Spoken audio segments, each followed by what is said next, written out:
This episode is brought to you by Lush Clean Kicks. Your pride and joy need a bit of a TLC, bring them back to their former glory. Get in touch with only the best products said to make them all clean and crispy again. Reach out to Benny, Lush Clean Kicks at gmail.com or check him out on Instagram and Facebook. Is it over yet? Is what over yet? You know what I'm talking about. Is it over yet? The Swifty debate. The Swifty Mania. Is it done? Are we dusted? I don't think Has so. she got any more concerts to go? Or is she... She had one tonight. She had one tonight. Okay. After tonight, is it over? It's done. So, yeah. Okay. Thank you, Kieran, producer over there, giving us the good. Now, I have to say one thing, all right? I'm going to make it clear because I think a lot of people over our social media the last week have come to the conclusion that I hate Taylor Swift. Well, you did start off the clip by saying I hate Taylor Swift. Okay, I did start off by saying it, but I'm pretty sure that I rectified myself by saying it's not her as a person that I hate. It's more so the Swifty Mania and like not being able to turn the radio on. Not that I listen to commercial radio much, but not being able to turn the radio on without hearing one of her songs. Yeah? Yeah, fair call. Now, there were some beauty comments that have come through our Facebook. Are you sure you want to do this to yourself? Kieran absolutely loves this, but I'm gonna pop one. I'm gonna talk about one which I think Kieran absolutely loved. I have to find it. Here we go. Okay, so I'm not going to mention names of who posted because I don't know these people, but I reckon they're all blokes. Talk about male insecurity, dogging a talented businesswoman happens way too much. So that's directed to me now. All right. So my response to that was, don't blame me for his bad blood. Just shake it off. So that's 3 Taylor Swift songs right there. And like that person had nowhere to go with the response. I like what you did there. Had absolutely nowhere to go. That's good. There was quite a number of other comments made. I'm not going to mention them at all. Comment? What's that? What was your worst mean comment that you thought, oh, that's a ripper? Or that hit home, that hurt you a bit? Oh, no, none of them hurt me. None of them hurt me. I'm going to make that clear. None of them hurt me. I think You this were is... shaking it off. Yeah, I was shaking it off. Yeah. But yeah, so I don't rate anything that fat, sweaty bloke has to say who wears a sports shirt who obviously hasn't taken part in any sort of sports whatsoever. Oh, that was... So my response was, don't be such an anti-hero. You must know him all too well. Maybe in your wildest dreams. What a love story. If you don't like their opinion, then shake it off. So Go get some style and have a gorgeous day. P.S. I knew you were trouble. So there's about 8-10 references in there of Taylor Swift. And then that person again responded with, oh God, good comeback. So Really? I didn't see that. yeah. I've got to say though, for someone that doesn't really like, not that you don't like her, but like her music, the hype and all this stuff, mate, you had a few song titles up your sleeve. I am a DJ. Yeah. That helps. I do DJ at kids' parties.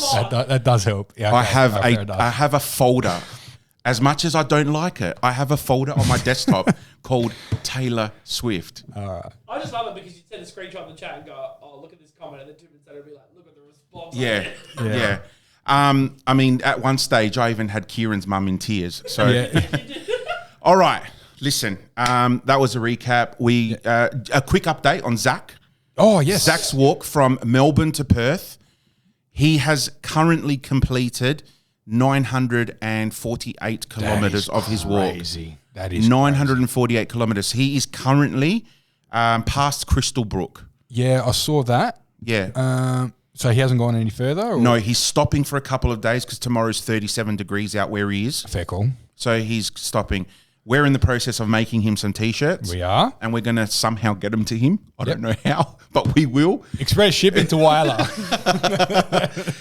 So he's doing really well. good on him, mate. We will talk about him again later in Blokes Bits and speak about where he's at, about a couple of things on his journey and what he's posted about his journey so far. Awesome. But big episode tonight. So I'm going to do what we always do, and I'm going to bring it in with our intro and get right into it. This is Two Blokes in a Pod. Hey, what is that? The podcast where, well, it's a bit of this, a bit of that. I don't understand. Just blokey laughs and blokey chats. Okay. Whatever it is, let's get started.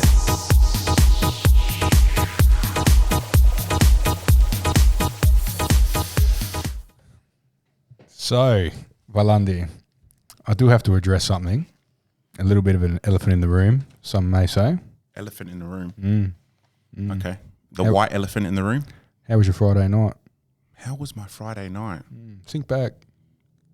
What did I do Friday night? Think about it. Oh, What? our teams played each other. They did. What Okay. happened? I learnt a lot that night. That's good. I learnt one, your team is just full of bullies They are not. that gang up. They're 7. They're 7-year-olds. My team played in formation. I told them where to stand, and they played the formation. Are you Okay. listening to this? Yeah. You can debate this all you want. Okay, I will give it to you. Your team came out Guns blazing. guns blazing, Guns blazing. scored the first few goals. The first 5 minutes, my team had no idea where they were. That was their very first competitive game on an under-8s pitch. Same. But I'll hand it. It was a great game. I really enjoyed the game. No, I did look. not walk away disappointed. No, both teams. I learned a played lot from that game. very well. And I also learned that you are a bunch of cheating kids. But anyway, we won't get into that. We beat them like 7-2 or 6-2 or something. But 6-2. Oh, 6-2. sorry, 6-2. So it was an improvement on last year. We didn't win a game against his team, but this year, first game back, I'm happy. I look forward to many, many more challenges this year. Yeah, double or All right. nothing. All right. Tonight, we're very fortunate to have a very special guest with us. Her name is Jenny Thompson, and she has been traveling around the world to more than 40 countries, playing, writing about it, and enjoying cricket. It's fantastic. Here at Two Blokes in the Pod, obviously, like we've mentioned many, many times, we are very, very big passionate supporters of female sports, especially after the recent Women's World Cup that was here in Australia. I've been to a couple of the 2020 WBBL matches, which were phenomenal. I mean, the BBL is great in its own right, but the women's was, I don't know, just electrifying. I loved it. And we're going to talk to her tonight about breaking down boundaries and the stigmas that surround women's sport. Yes. Especially the inclusivity of our younger generations. And yeah, so I'm really excited to bring on Jenny, who is the mastermind behind her World Cricket Tour, and we welcome here tonight. Thank you so much for having me. It's brilliant to be here. Awesome. Thank you so much. It's Two Blokes in the Pod. You'd never think we'd be having interviews like this, but you were mentioned to me from a work colleague of mine who's very good friends with you, and he goes, "Oh, I reckon she'll be great for your podcast." Yeah. I'm like, "Oh yeah, give me a little bit about her. You know, what are we talking?" And he gave me a bit of a rundown, not just on your cricket stuff, but a lot of other stuff that you dabble in. And I'm like, "Get me in contact. Yeah. Get me in contact. Yeah. I need this. This is Yep. great." Yep. So I guess what we want to do, let first introduce yourself and give us a bit about you, about your background. Okay, well, I'm so happy to be on the Two Blokes in a Pod podcast talking all things blokes. But to be really honest, this has been the sort of theme of my life in a way. And I like to look at things through cricket because it can tell you stories of the world. So I started in boys cricket at school. I didn't even know there was women's cricket. It was so invisible. I found out there was some one day. Speaking of invisible, I broke into the England juniors section by getting out a current England player. I didn't know who she was. She's super famous. She's Charlotte Edwards, but I didn't know who she was. Wow. So, even when they talk today about you can't be what you can't see, I think, well, sometimes, my generation, we've contained players who had to be those trailblazers and the invisible giants of the generations before. Yep. So I've always had a real interest in cricket, sport in general. And I didn't set out to be any kind of advocate for women's sport, but it just kind of felt that way. And then I was extremely fortunate to be assistant editor at ESPN Cricinfo. Back in those days, we were owned by Getty, and previously in my time, Wisden.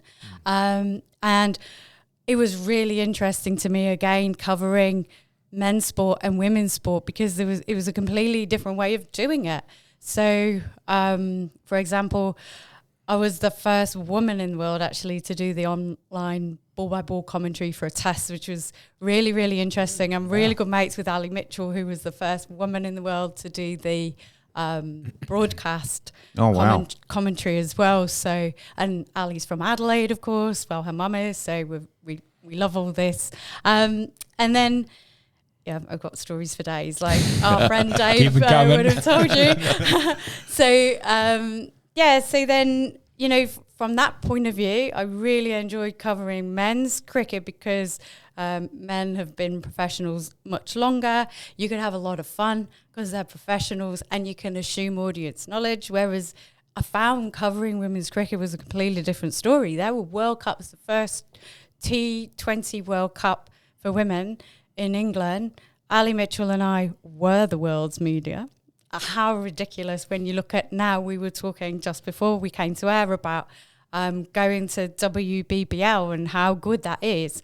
And I love that you can just go and there's banks and banks of journalists. And in my local cricket club, I play on the men's team at Paraka. I used to play on the women's. Unfortunately, we folded. And then just being in the club room afterwards, listening to the guys talking about all the domestic players, and they know if they're having a good season or not, they can identify them all. And I think how the world's changed. So I'm not someone, as the name of my tour suggests, who does things by half. So actually, 12 years ago, I had massive burnout. I just dropped everything and anything to do with cricket because it was my job. I was playing, it was my social, and I just had to walk away. I got really involved in hockey and I got a job with the government instead. And then about 2 years ago, I got back into cricket. My friend did some persuading me. And from there, I thought, I know what women's cricket's like in England now and Australia, because we all do. How good's that? But what is it like around the world now? And what opportunities are there? Because I always think there's such a duality in life. Like what I'm seeing and what I've seen, I've been to 54 countries since April last year already. Wow. I know, I'm a little bit crazy. You've probably already picked up on that. How's your frequent flyer points? Yeah, they're actually okay, but I'm going with so many different airlines. They're not always joined up. Spewing. Poor me. I have all these ridiculous problems like, oh no, my frequent flyers aren't joined up. So don't feel too sorry for me. But so I thought, let's go and see what is there out there. And even I've done so much research into it, I'm still constantly surprised at how much cricket there is out there and who's playing it. Women and girls are playing it everywhere you could think. Is really exciting, but there's still loads to do. But I think you can contextualize that in women's cricket and women's sport in general at the moment. It just feels really exciting time. Like, yes, there's so much progress that needs to happen because women have been held back for so long. But you can only work with where you are at the moment. And it's bloody exciting. And I can't wait to be going out this week. I'm going to Fiji, Vanuatu, then get back for a few weeks, and then I'm off for the final 6 months of my tour, 25 countries, and then I'm writing a book. And I've indeed, like our friend Dave said, I've just got stories for days. So now, very exciting. That's the longest intro you've probably ever had. I'm guessing that in July, August, you possibly are going to be in France. I've already been to France. And I'm not going to the Olympics. Okay, that's why I was going to ask, because the cricket's getting introduced into the Olympics. Not this one. It's getting introduced to LA 28. Oh, the next one after that. Yeah. Right. But I have a very interesting cricketing fact about the French team. They are the reigning silver medalists, the men, for cricket in the Olympics. Who would have thought? I didn't even know they had a team. The French have a cricket team. Oh yeah, the French do, the men and the women. I saw them play quite a few times in different countries last year, and we can talk about, do they play French cricket? Yes. But yeah, the men are the reigning holders. It's because... Do they actually use cricket bats? Yes. Not frog legs? Of course they do. See what we've got to do with? You wouldn't hit it very far with a frog leg. Well, I don't know. I heard the frogs are quite big in... Sounds more like a fielding position. Just go and stand at frog leg. Yeah. All right, there you go. So I do love that fact, but the fact is there was only... She's from the UK. It's okay. We can talk about the French. Oh, Yeah. okay. Oh, we're good. We love The banter. We love and hate the French, and the French love and hate us. But it's weird because I can speak French, so I can sometimes hear French people talking about me. Oh, brilliant. They call us roast beef. Oh, the roast beef over there. She's saying such and such. I'll turn around and I'll say, oh, thank you very much. Anyway, the point about the Olympics is there was only ever one cricket edition held, and there were only 2 teams who competed. So France lost. Oh, Yeah, right. Britain are the holders, but they're still the silver medalists. Yeah. You know. because the rest of the world haven't competed. Yes, So exactly. It's like you go for it was like me in primary school. We did hurdles, and I said to my mum, I go, Mum, I finished 3rd. She was like, well, how many kids were there? I'm like, 3. But I still finished 3rd. The same sort of thing with the French and cricket. Still on the podium. That's it. So 2028 is the first Olympics that will have the full-blown tournament, cricket Absolutely tournament. massive. Wow. And do you know, here's another fact, and you'll be, I suppose, very interested in this particular fact. As far as I'm come across in my travels at the moment, there's only one country or one particular section of one country who were quite worried that they might get the Olympics. Every other country is like, wow, great, we're in, Guatemala, nobody knows what cricket is here, but now it's an Olympic sport, we might get some funding, that's being replicated around the world. It's Greece. Really? Yeah. They're irony. worried. They're worried to go to the Olympics. They're worried because the centre of cricket in Greece is in Corfu. It's the only recognised sport whose centre currently isn't in Athens, and they were worried that if the Olympics was going to contain cricket, that power base is going to shift to Athens and all the complications that are going to come from that. Oh, of course. Right. Yeah, Yeah, once you go to Athens, it's like you're just lost. Yeah. that's Yeah, right. So we'll get onto the Corfu and the Greeks later. But getting back onto... so you and your tour, so you've got some pretty exciting places that you're going this year, but give us a bit of a rundown on where you have been and some of the most interesting places you've been that we would never think cricket would exist.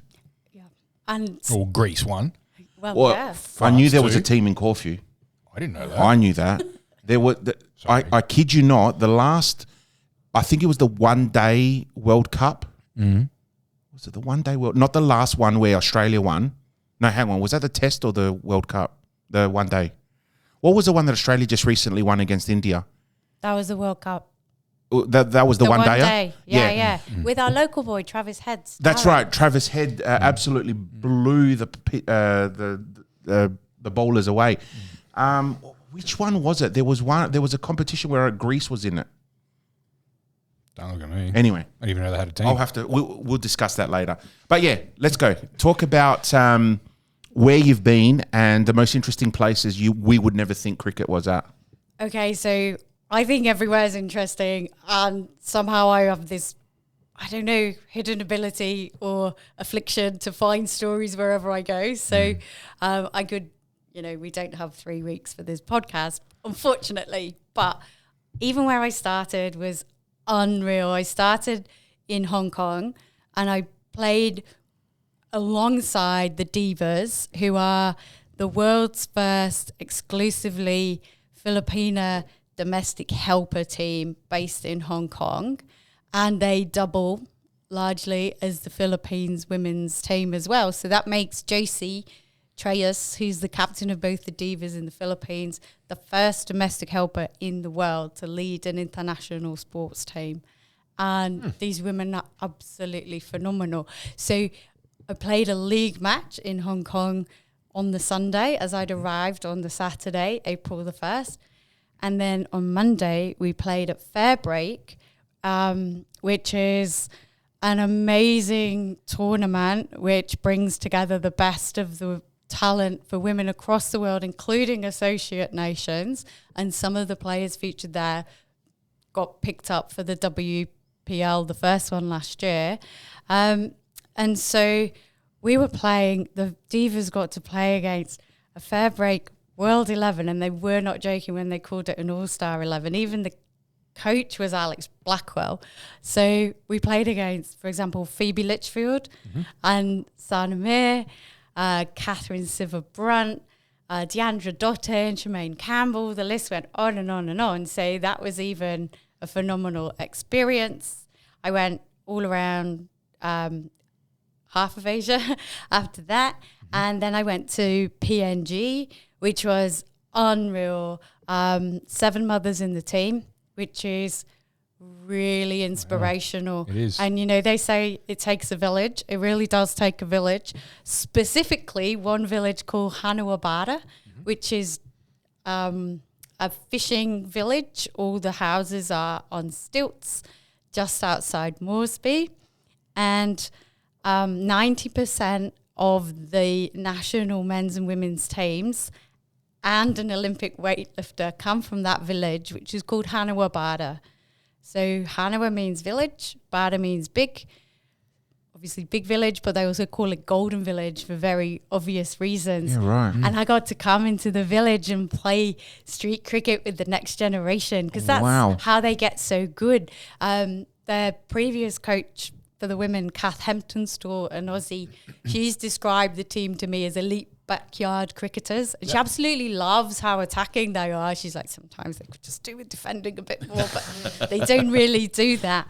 And then when I went to the village, I met Kaya Arua, who's just the outgoing captain at the moment. I met her mum, Bonnie, and Bonnie was in PNG's first team. She was the wicketkeeper. And these days, she looks after Kaya's kids while Kaya goes on tour, and that's, how it operates, or Kaya's brother will have them. That's, how the whole team operates. And Bonnie's super chill. She was really lovely, very laid back.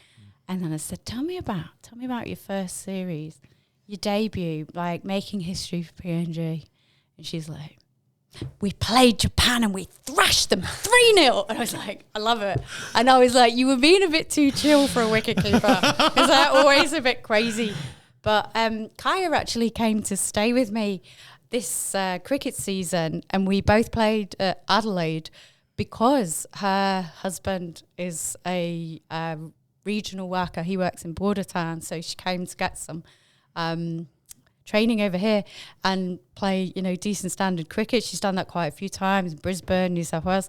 And she said to me, the fact that you told my mum's story had her in tears, because nobody's ever sought to ask her before.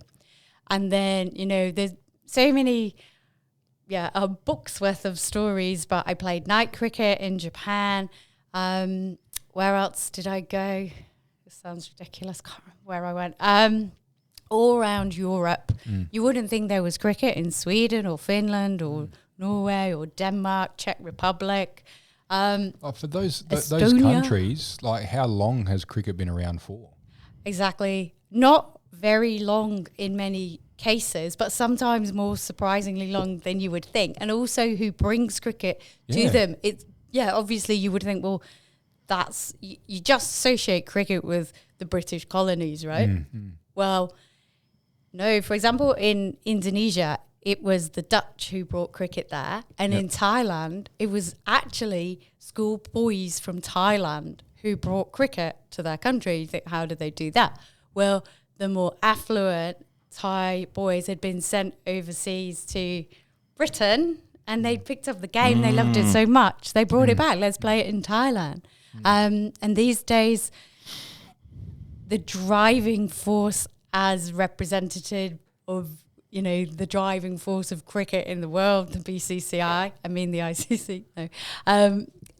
In India, Sri Lanka, Pakistan, you'll find a lot of expats driving cricket around the world, Europe, in the Americas. And actually, I love how economics and politics and sport intertwine. And this is what's so fascinating, right? Yeah. And that's a whole spin-off series. But I was told in, particularly the Scandi countries and that it was, I think it was in 2015 when the EU changed its employment policies to allow IT workers. It was a lot easier if you're an IT worker to come into Europe. So many people came from Asia, and with them they brought cricket, and that's been a boom time in Europe, and also in America. It's just cricket everywhere. So then, I went in to America as well. Oh yeah, it's absolutely massive. Like the first international match was actually played in New York between US and Canada back in the day. But I was amazed to find cricket in Guatemala, Colombia, and in Brazil. 3 million people play cricket. I was going to ask you, you've posted some stuff on your social media about Brazil and Argentina. Yeah. And that's what really interested me there, because I know. You'd think it'd just be soccer. we're talking Yes. about, Brazil and Argentina are the home of football, Right. right? And And what is cricket doing in countries like this? cricket is what cricket is doing is predating football in countries like that. And what cricket's doing is providing, in many cases, the base for football clubs. Many football clubs started out as cricket clubs in Brazil Yeah, right. and Argentina. You would have no idea, right? And then Can you imagine Boca Boca Juniors? Juniors, yeah. Can you imagine them as a cricket club? Oh, wow. Wow. yeah, it's endlessly fascinating. Or there's a story related to football in Guatemala. So 2 English missionaries set up cricket in Guatemala in the early 2000s. They're called Russ and his son Luke. And they set up, they thought they were going to set up an orphanage in this gangster riddle town called Santiago, which is just outside Guatemala City. And they just bought this building, and that in itself is a crazy story, because they said, they're just full of stories. They said, Jen, we just had no money, so we just prayed, and then we just asked our little tiny parish church back in England, which is this tiny village in the Lake District, and I know it because my granddad's from there. It's so tiny. And they said, we need £17,600, and they for this building we want to buy. They said, hold on 1 minute, and then they rang them back, and they said, this early 2000s, you'll never believe it. In our building fund, we're waiting for planning permission for our extension, which we haven't got yet, and we've got £17,600, we'll wire it out. So they bought this building, and they didn't know what they were going to do with it. They thought it would be an orphanage, and they opened it up on Valentine's Day, and in came these little kids. I said, what do you mean they came in? And Ross said to me, he said, well, they're curious. What are the white fellas doing? We are the only gringos in town and continue to be. So we thought, we don't know what to do. So we just fed them. And then Ross is a teacher, so we started educating them. And then we thought, right, they've been educating 300 kids a year now for 2 decades. They're extraordinary people. And they'll say the gangsters will come and sit in the gym when they're delivering lessons and try and extort them. And it's just this, it's real. It's real when you're there. And actually, our match of cricket up in the hills just outside the town, while we were there, afterwards they said, there was some fatal shootings in the village, while we were there. So anyway, Luke and Ross thought, let's do some sport here. And they tried football.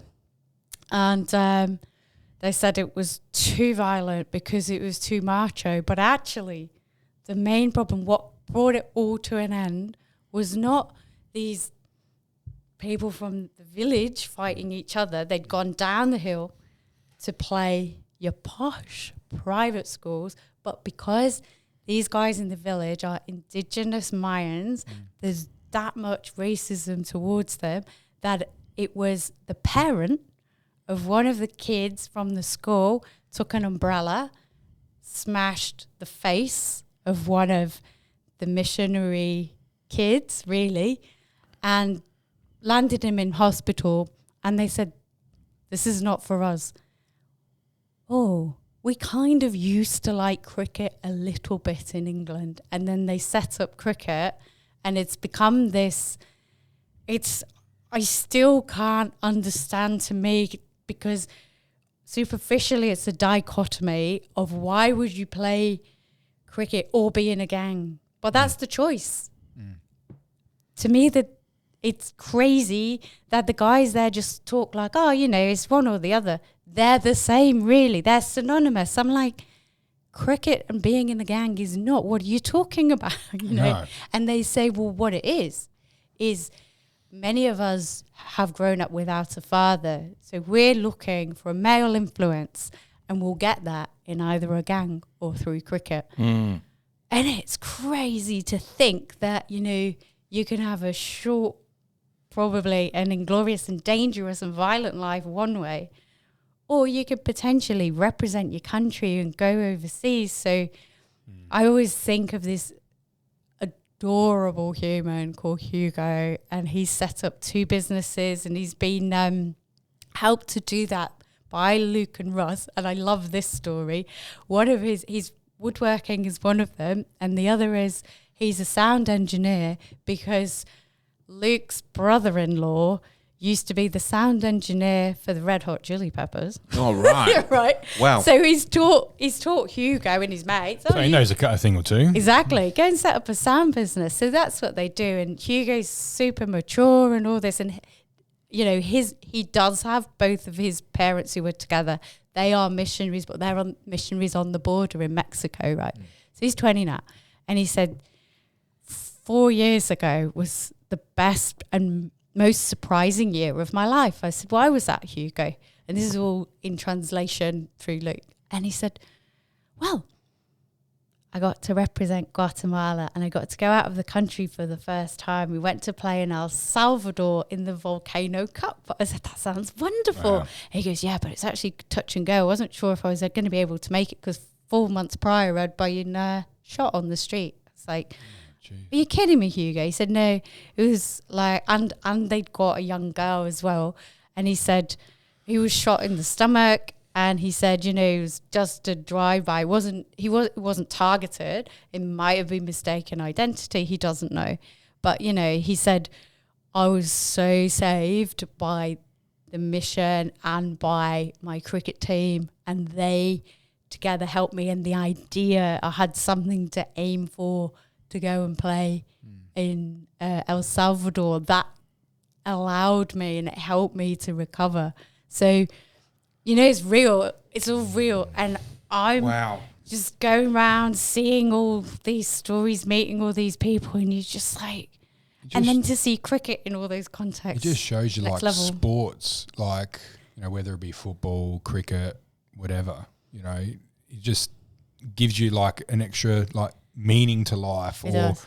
like, you know, it can, like you said, you can save your life. You always just have that thing in that, you know, this is what I'm aiming for. This is what I'm aiming for. And it could, you know, you get shot and you just try and just keep going just to get there, just to do something. Or, you know, being in a team sport, you know, it can keep you out of trouble, things Exactly like that. It's just What something I similar to love sport. about that story is that, you know, it truly shows being part of a club, a team of some 100%. sport. Yeah. You're surrounded by, you know, brothers, sisters, people that want to be there for the same reason. Absolutely. You know, as opposed to a criminal gang, they're all there, yes, for the club, but also for themselves. And, you know, there's a lot of killing and backstabbing. Whereas in a sports team, You're working in a together club, for the same thing. you're working together. You know, that's the type of stuff I try to instill in my kids in the under 8s. You guys are a team. You're here to work together. and that it's slowly getting through them. They're young, but that's amazing. Isn't it? That is wow, blown away with that story. That's fantastic. I did have here to ask about like the Latin America and USA, but you've pretty much covered that. But there was one other interesting one that was there a time that you played? Now I don't know if I read it right. You played on ice or you played Icelandic cricket? Oh, I played on a glacier. On a glacier. In Iceland, but not on the specific ice because that's harmful to the environment. Yeah. But I can tell you it was very cold. Wow. Yeah. How it was really that? Fun.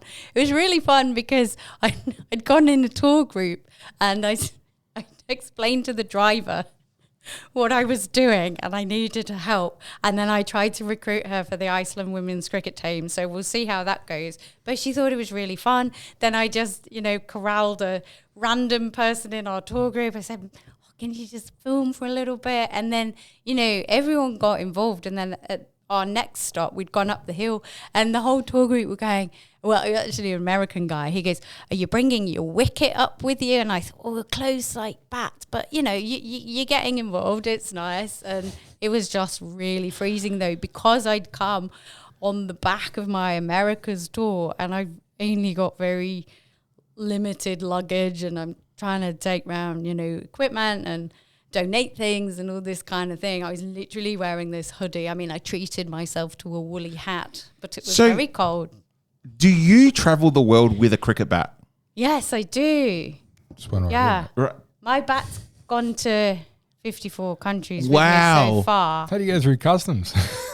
Well, that's all treated? right. Yeah, it's absolutely okay to bring it back in. The same with your shoes. But I really worried when I got to Bogota airport and I'd already lost my bag. Alitalia had lost my bag in Amsterdam when I was on my way to Rome. And then because of the rate of which, the speed at which I travel, which is about a country in every 2 or 3 days, because I'm a little bit crazy, but also I'm self-funding this. So, and also I can get a lot of stories very quickly and then, move on. It's very exciting for me. So I'd already lost my bag and, I didn't have it for 3 or 4 countries. It turned up in Spain. But then... That's crazy how it just turns up in a different country. I know, right? Oh, you've gone to 4 different stops, that's it. started in Rome and I ended up in Spain. And fancy seeing you here, mate. When you weren't even planning to go there. But. Because they kept on just saying, are you still in that country? No.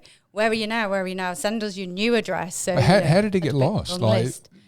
Well, I was put on standby because the flight was full, even though I'd already bought my ticket way in advance. It's crazy how that happens. So they put a big standby tape around it, which means if you don't get on the plane, that bag's not going on the plane with you. And I managed to get on the plane, but the bag didn't get on, and then it sat there for ages. But I'll tell you a story about Alitalia. I was saying all this to my mum, and she was like, And mum is... my mum and dad are the best people in the world. So mum was telling a neighbour about my latest adventures. And the neighbour said, I had a trouble with Alitalia the other week, actually. They got quite the reputation in Europe, actually. And mum said, yes, what was your problem, Sally? And Sally said, well, I described the missing luggage. It was grey and it had wheels. And instead of a suitcase, they sent me a wheelchair. Laughing my heads off. Anyway, I was about to tell you a story about what you don't want to happen in Colombia, of all places. I turned up to the airport. Okay, I turned up to the carousel. And my flight, all of the bags have been taken by now. And I'm watching, nothing's coming out. Oh no. Because I have a friend who... He's called Jason, and I would say he's an eccentric English person as well, but I think eccentric when it comes to POMs is always a tautology. But anyway, there he is. And he, in the 90s, went and played cricket in over 100 countries, arranging the whole tour by fax. But in Colombia, he'd been pulled aside and they slit his pads open. They really thought he was doing like nefarious stuff. So anyway...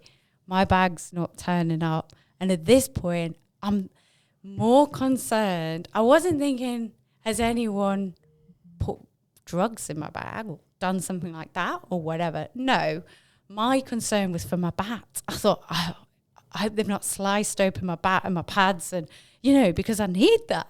And then at that point, it sort of clicked that there might be even more serious things. And I'm like beginning to get very anxious. And it says, if you're in trouble, go and speak to a staff member. So I located the staff member. I said, my bag hasn't turned up. She said, what's your name? So I told her. She looks down the list on the phone. She goes, yes, Jennifer Thompson. Follow me.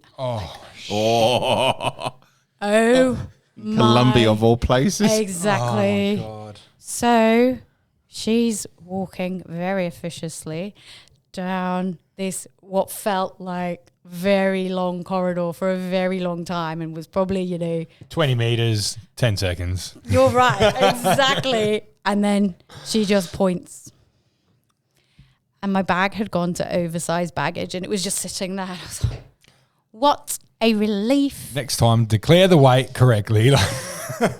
Exactly, but I thought you were going to tell me you ended up finding like a pair of headphones with cocaine or something. I know. I wouldn't know what it was, though. I would be like, what's all this talcum powder? And it's just very, very innocent, which is ridiculous. But anyway. Another Chappelle Corby over here, right? One of my favorite. No, that was marijuana. Oh, come on, Different. Jeez. Well, wasn't Cocaine Cassie? Wasn't Cocaine she? Yeah, Cocaine Cassie. Wasn't she Cocaine- in Colombia? Yeah, Yes. Cocaine Yeah. Cassie. On a reality show. Yeah. Right, Cocaine. Well, you got to watch out for them types. Yeah. Cocaine Cassie, I remember the front page of the day that Dimitri was born, my son. The front page was Cocaine Cassie getting done in Colombia. That was on the 3rd of May, 2017. Yeah, and wasn't she the one that said, I just bought 20 pairs of headphones for wedding presents or something? Yeah, some shit like Yeah. that. But I remember it was the day my son was born. I got the advertiser, and Cocaine Cassie was front page. So, obviously, with an accent like that, you're definitely not born here in Australia. You're from the UK. Can you tell us whereabouts in the UK you have come from, and when did you come to Australia? I've come from the mighty north of England, so specifically a town called Stockport, the county of Cheshire, and I came to the amazing Adelaide. Everyone calls me the Adelaide Tourist Board. I think I'm single-handedly responsible for bringing about $500,000 worth of tourism into our state, because I'm always like, come on, friends and family, it's really good, and let's go to the wineries. So I've been here since 2007. 2007, Yeah. right. So I'm on my second Aussie passport, so I'm very Wow. true blue as well. Now, did you come over for work originally? A multitude of reasons, but one of them was Cricinfo did transfer me, yeah. So that was absolutely amazing to be able to run Cricinfo from the beach in Largs Bay. It was like unreal. I was the Adelaide Bureau. Yeah. So Cricinfo sent you over, and the first place they posted you was Adelaide. Oh, I was coming to Adelaide anyway. Okay. But also, we did have people in other capital cities, Yeah. but not Adelaide till then. So Wow. yeah, it was awesome. Okay. Just quickly, because I love asking this to all people that I speak who are from the UK. I already know what the question is without even speaking to Yeah. Just changing sports for a moment. But if I was to ask you, who do you follow in the EPL? What would you answer me? I would answer you that if you're going to ask me, I'm going to ask you, who do you think? And on that basis, I'll decide whether we can be friends or not. Well, I think, look, Okay. Because we both support the same I'm team. taking I a know. Oh, she's heard it. yeah. Well, she's done her research on us, Okay. but I haven't found any research on her in terms of football.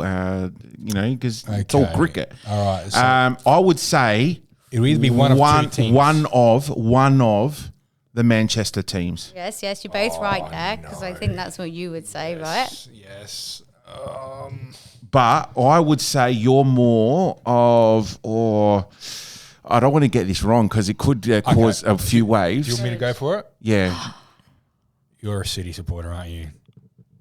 No, she's not. Red Devils are shit. Thank you. Thanks for having me. It was lovely knowing you. It was so No, because you know what? I I meet people and they're like, I'm a City supporter. Oh, yeah, before 2009, 2008, whatever it was. I'm like, no, you haven't. You're like 12 years old, mate. Shut up.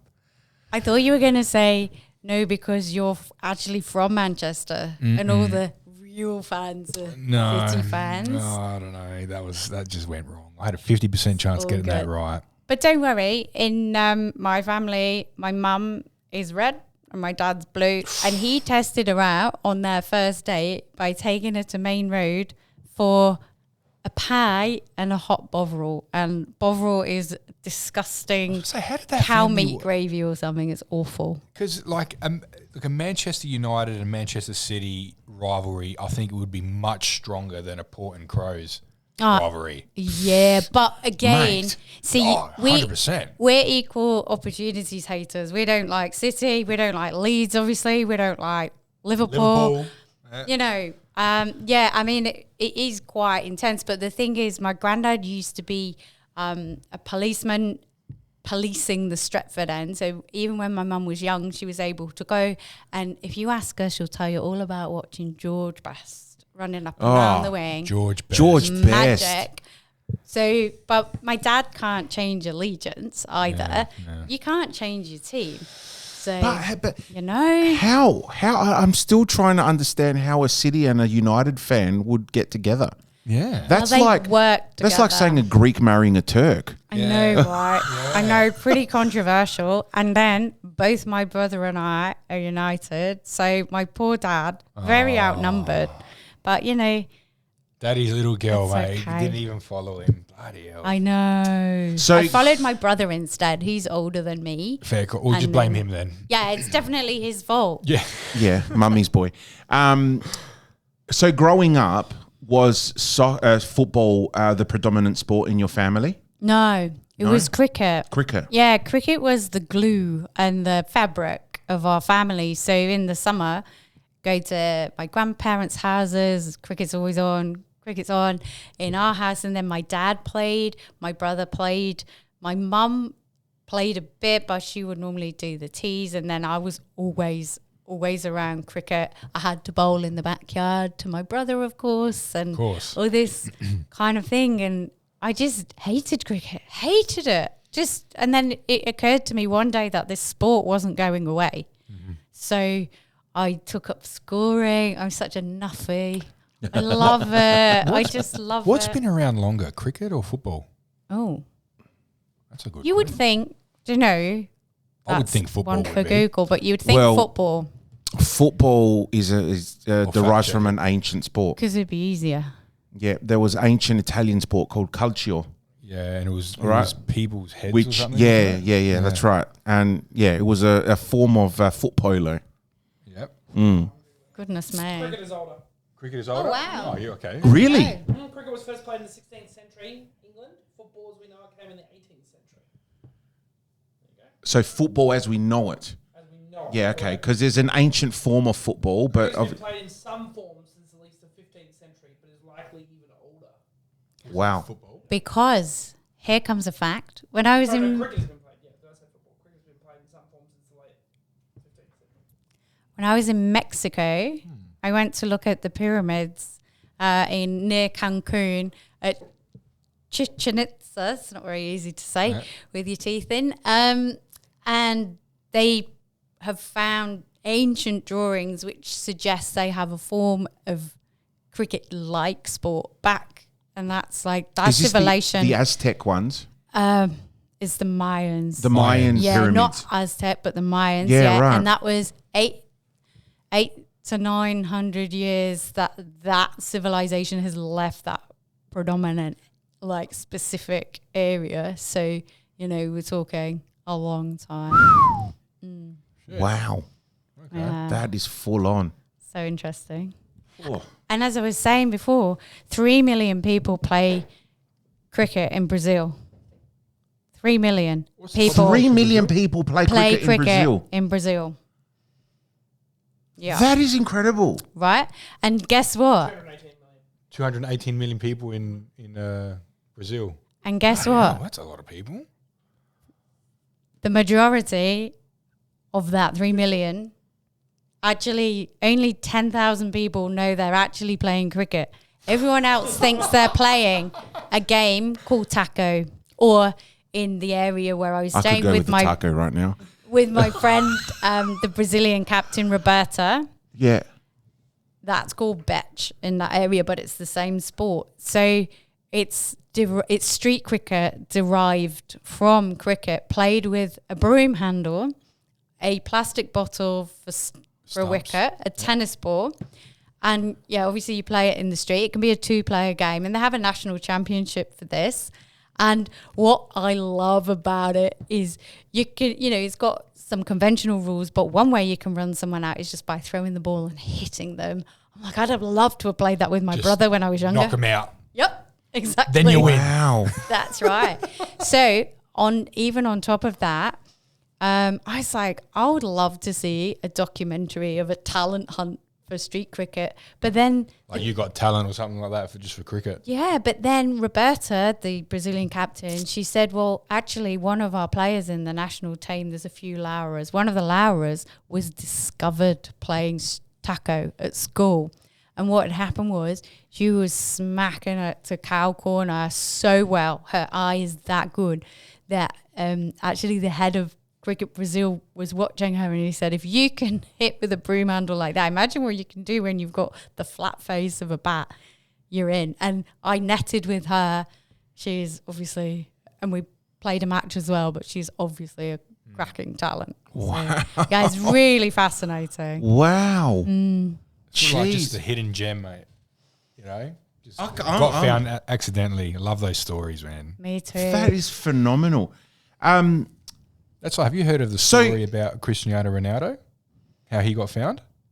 Yeah, in the street somewhere, wasn't it? No. So there was, I can't remember exactly what club they were playing for.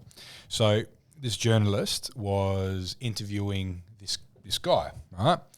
Anyway, and he was a friend of Ronaldo's, Cristiano Ronaldo.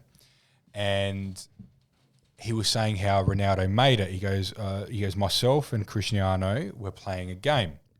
Before the game, I think it was either his coach or a friend of his saying, there's a scout here and he's only got one spot.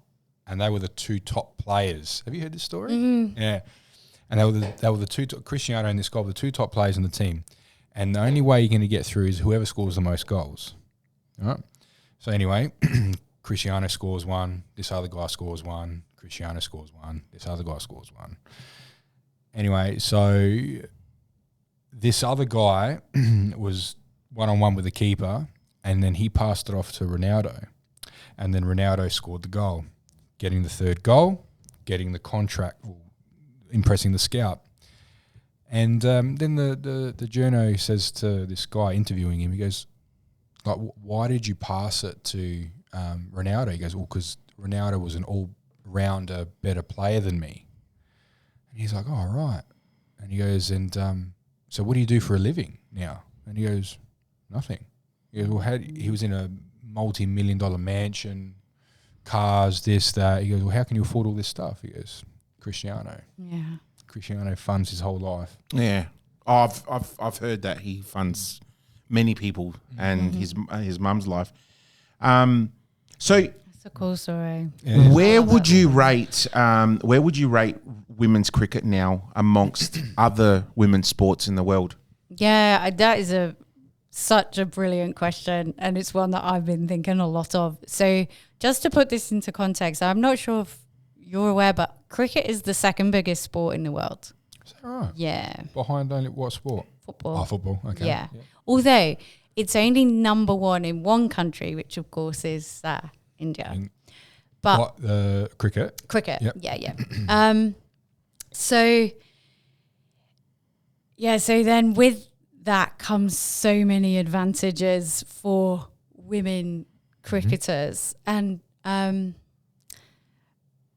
fact is that, it appears on the surface that women's cricket has just come from nowhere.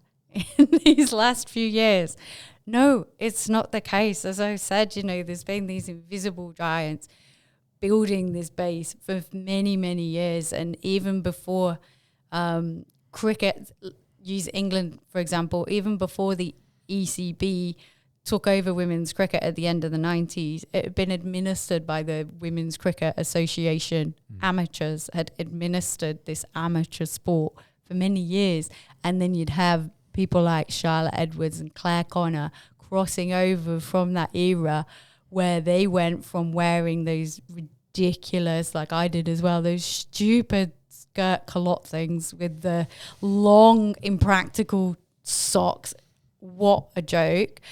Buying your own blazers for tour, paying for your own tour. Right? Oh, yeah.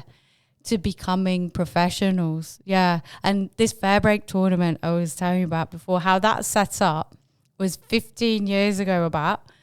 Sean Martin, the founder, who's a New South Wales entrepreneur, he had Lisa Sthalekar, who was the vice captain of Australia at the time, as one of his clients for speaking.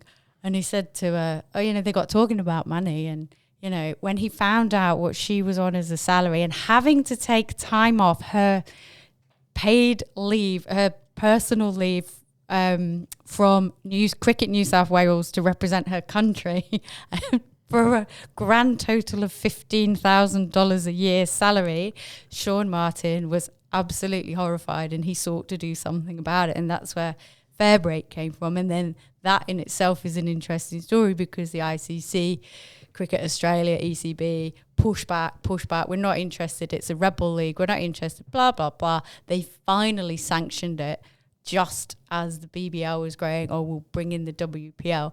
But only why they were advanced was partly responsible by Fairbreak for the pressure that Fairbreak had put on them. Anyway, they sanctioned this tournament at last. It has its first edition in Dubai 2 years ago. And then wins an ICC Innovation Award. And you're like, well, at least, the ICC finally got on board with what they're doing. So anyway, getting back to where women's cricket ranks in... When did it start? Like women's cricket as a competition, when did it start? Well, women invented the World Cup, for example. Rachel Hayhoe Flint and Jack Haywood, who was the chairman of Wolves, as in Wolverhampton Wanderers, and Rachel Hayhoe Flint is from that area. They were having a few drinks one night and they came up with the concept of the Women's World Cup. They initiated it. 2 years later, the men decided to have their first edition. And when was the first edition? It was in the 70s. Okay. Yeah. So I think the women's was 77 and the men's was 79 at Lords. Is that right? Yeah. Huh. So when we say World Cup, we're just talking one day international. The one day international. 1 day. Yeah. Yep. Was invented Because now by the women. we've got the 2020 World Cup. But of course 2020 only came in the early 2000s. Yeah. That was an innovation in England and most people thought, they called it hit and giggle, actually. They were so dismissive of it. And if you remember here, the first edition of the BBL, do you remember Andrew Johns actually played? Yes. That's how not seriously they were taking it. Yeah, I remember the first edition of BBL. It was a pretty washed out players competition, like past players, and they were just bringing them back to smack the ball. That's right. Yep. Yeah. And then in the women's competition, they had Ash Barty, and obviously she's amazing at any sport. But I wonder if they would do that these days. And that's what I love also about women's sport at the moment. And cricket is a great example. The pace at which it's developing is insane. So, I think women's cricket is really well placed at the moment. Everyone's talking about, men's cricket's on the slide, this and that, test cricket. Women's cricket, we're only just now being allowed to play sufficient test matches. But even then, there's not enough. But it looks good. And that's, if you compare it to women's AFL, when that first was given loads of funding and TV coverage, it wasn't great to watch because the players were pulled from other sports and they didn't have the technical skills.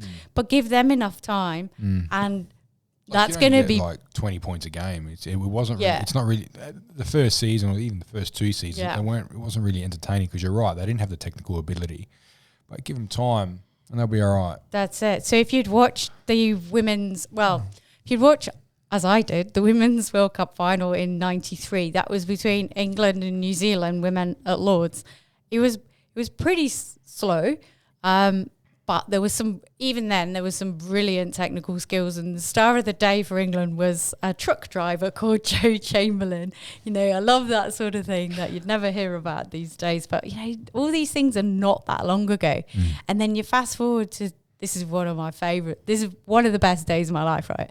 The 2009 semi-finals day, because at this point, this is the World 2020, at this point, they were being held, the men's and the women's, at the same time, which was perfect strategy. It's something I'd campaigned for through Cricinfo, and the ICC told me they used to print out my articles in ICC meetings, and I was on ICC panels. I picked Shelley Nitschke as Female International Player of the Year. I helped them with their rankings in the algorithm. Like they said, is our algorithm right? Because you're the world expert on women's cricket, because no one else in the world follows it like you do. Because there just wasn't that interest in it, right? So anyway, 2009, one of the best stories ever for me. England and Australia women are playing the first semi-final of the day. Oh. And at this point, the women's group matches, the rounds, had been sort of hidden away, if you like, in Taunton in the southwest of England. Barely, like, the capacity would be about 10,000 at the ground. They weren't selling out, nothing close.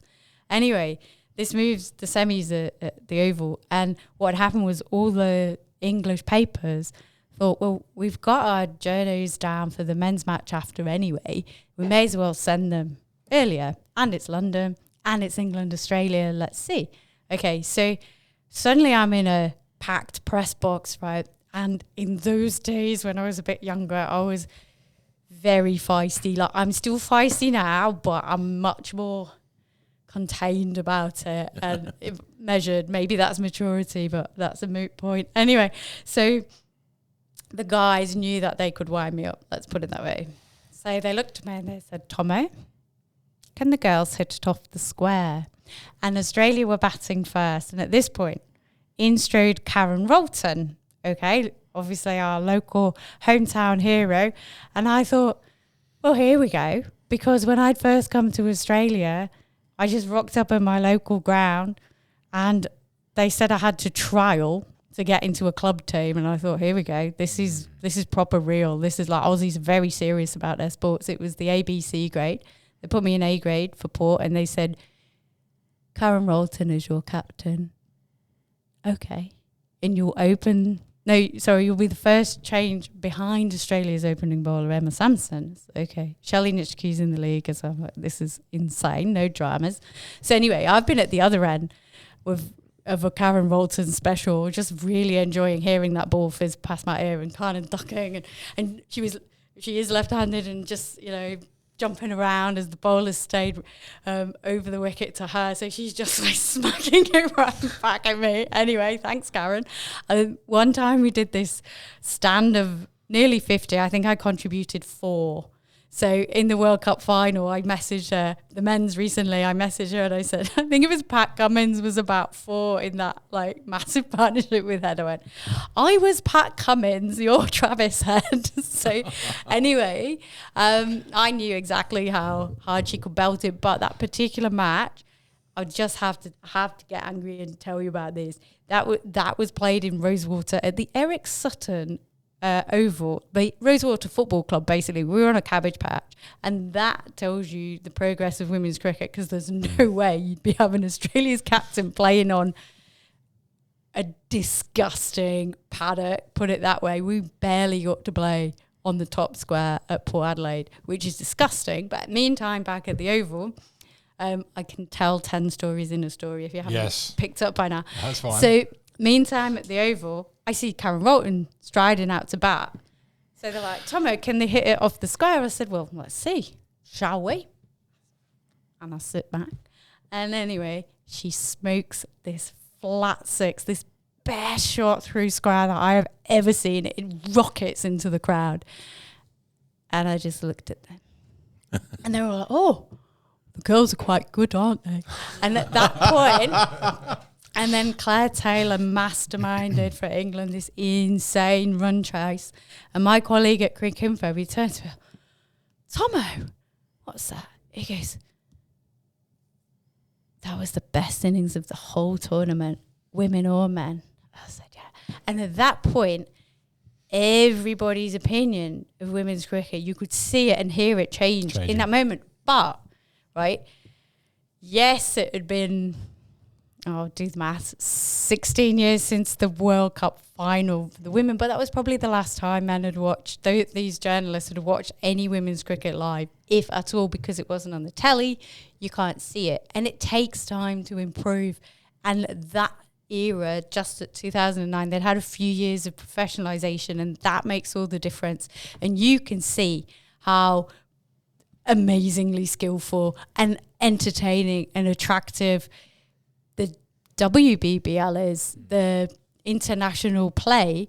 So, it's such an exciting time to be a woman in cricket, because you've got all these opportunities and pathways which you didn't have many years ago. Elise Perry, when she started, obviously she had the choice of, was she going to be football, was she going to be cricket? There was, she was on Lisa Sthalekar salaries, 15 grand. She didn't pick cricket because she thought, I'm going to be a multimillionaire as she is now, or Ash Gardner, or, Alyssa Healy. But one thing that fascinates me too about the state, to tell you the story of the state of women's cricket, for example, in England, is they've scrapped a sport, I don't know if you've even heard of it, called rounders, which was pegged as the girls' summer sport in England. So it's essentially you hold a small baton in one hand, and then it's a bit like softball, or you've got to run around 4 bases, or baseball. One-handed baseball.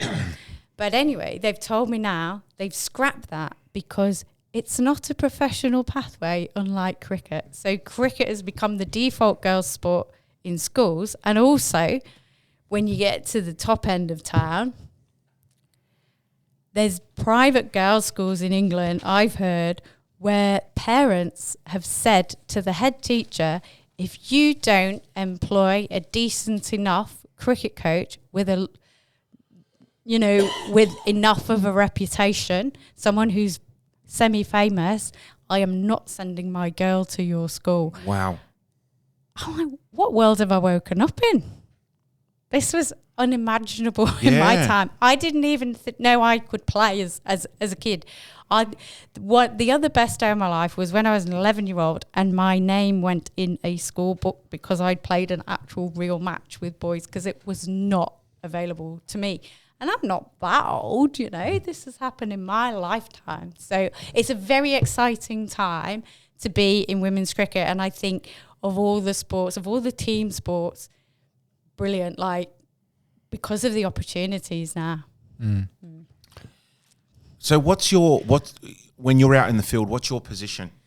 Okay, so I used to be a bowler who bats, and then I didn't play for all those years, and I came back and I got the yips.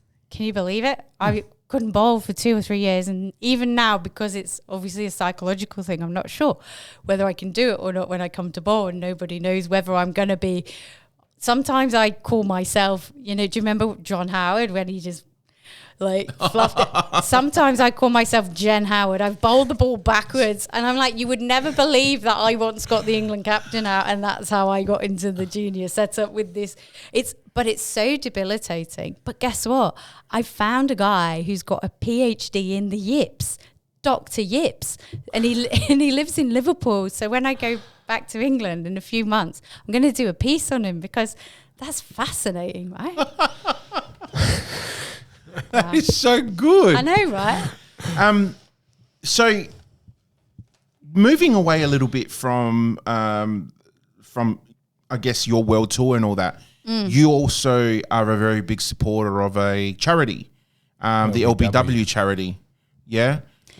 I'm fundraising for the LBW Trust. So what they do is they provide education for disadvantaged children in cricket-related countries, but they're your traditional full member countries, because as we're talking about tonight, otherwise they could have an educational facility supported in every country pretty much now. So that's really cool. And when I go to India and Pakistan, I'm going to check out some of their work and see it actually in action, what I'm fundraising for. But another charity who is supporting me more so is called Cricket Without Borders. They're based in Victoria, and this week they're sending me to Fiji. Yeah, right. So, So is it more like countries like Fiji, India, Pakistan, other countries, LBW and Yeah, the Without Borders as LBW. well? So I'm going to see one in South Africa, for South example. Africa? Yeah. So it'd just be really cool. But they're mainly based around Asia. Okay. That's nice. And I'm going to put a trick question. If Australia and England were playing in a one-day She'd go for competition tomorrow, England, man. where would your allegiances lie? I'm not you never even- know this, man. Well, I'm not even sure I'll be watching because I'm not really that much of a fan of one-day cricket. But to answer your question, it would be England. I have made a little rule with myself, completely arbitrary because I obviously made it up. But as on the day when I've lived in Australia longer than I've lived in England, I will switch to Australia. But I have to say that when Australia are playing anyone else, I would like Australia to win. But I think because I worked that many years at Cricket Info, day in, day out, in the end, you were just watching the cricket and you were just watching the players and you were just watching the duels of that bowler versus that batter more so. So how many more years have we got until you've been longer than England? Oh, you're testing my maths on a slate tonight. Well, I came when I was 27, so 44 now. So it'd be, this is live 3 maths. Don't more they say years. don't do maths on That's all right. broadcasting? So like 3 10 more- more years. Oh, I don't do maths off 27 podcasting times either. 2, Oh, yeah. 54. So yeah, 10 more years. Wow. 10 more years and we've got her as an Australian supporter over England. Yep. If I'm still here. Yeah, if she's still here. Oh. She might have moved countries by then. Who knows? No, I love Adelaide. Remember, Adelaide's I'm Adelaide awesome, isn't tourist board. I love See, it. we had this conversation a few weeks ago with another guest that we had on. Mm-hmm. And, we were talking about how, yeah, sure, we'd love to go to Sydney, Melbourne, Athens, around the world. But end of the day, it's just a holiday and Adelaide will always be home and you just come back to this lifestyle. It's just so much. Amazing. Oh, you it know, people talk about, developing world problems or developed world problems or first world problems, as some people would say. I think we're like the God tier. We've got Adelaide problems, I couldn't park outside that shop that I was going in, Once when I was working with radio, there was the most intense, lengthy segment on the town hall clock has been out by several minutes for at least a week and nobody's done anything about it. And it was this huge phone-in. Forget Taylor Swift. That was the big controversy of the week. How lucky we are, really. Wow. I never heard that one, but I can imagine that Adelaide Town Hall being out by a few minutes. Wow, I hated working in the city for that reason. The Adelaide Town Hall would go off on the half hour, on the hour. I'm gonna actually be there tomorrow at about 5:30. Oh, yes. For the vote on the Adelaide Comets getting their fence or not. So, Have you heard about that? I have not heard about that. So Really? our club, No, I've been away, remember? Oh well, yeah. So our club is in Ellis Park off West Terrace. Yep. Right next to Adelaide High. Right. So in order to play our senior games at home, the football authority, the South Australian Football Authority, they said that we have to have a 1.1 metre fence around the main pitch in order to host senior games at our home. Right. Okay. So what they've done, they've upgraded the lighting. So they got funding from the South Australian government. So they redeveloped the lighting, installed new lighting, dug up like the pitch to put correct drainage underneath, resurfaced it, and they've also they built a state of the art club rooms as well, and it's awesome there. So they've done all this, investing all this time, blood, sweat, and tears all into the club, and the last thing they need is a 1.1 meter high fence, so the ball doesn't obviously always go out of play, and we're playing actually at Service FM. And it's costing the club $50,000 a year to play there. So, and they're not getting any of the money from the bar or anything like that. So they want to bring it back home to Ellis Park, where they can, just have it at home, have night games as well at home in the city. So it's a bit of a buzz. And the council rejected the 1.1 metre high fence when only down the road at the cricket club there. What's the oval called again? On the corner of Port Road and West Terrace. There's a cricket that's club. the Saka, the second Saka ground. My geography's bad, but is that the Karen Rolton Oval? Yeah, that's the one. Yeah. So they have a 1.1 metre high fence around. So it's like, guys, down the road, because they're saying that it doesn't look inviting to the general public, and it's like, come on, guys! Gotta love the Adelaide City Council. Oh, shocking. Anyway, so there's the final.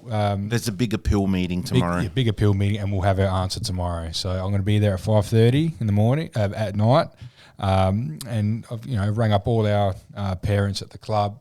I was on the phone, quite a bit today, trying to get a lot of the people down there just to show support for the Adelaide Comets and all the juniors and stuff like that. So hopefully we can get the decision overturned. So All right. so we can play. Back on Jenny now. Yeah. Hopefully common sense prevails. That's what the Premier said on the news. It's reached the news. What's disappointing about it is that if we can't have our first team there, and on a night especially, they usually play Friday nights or even Saturdays. Most of our juniors train or play on those nights too.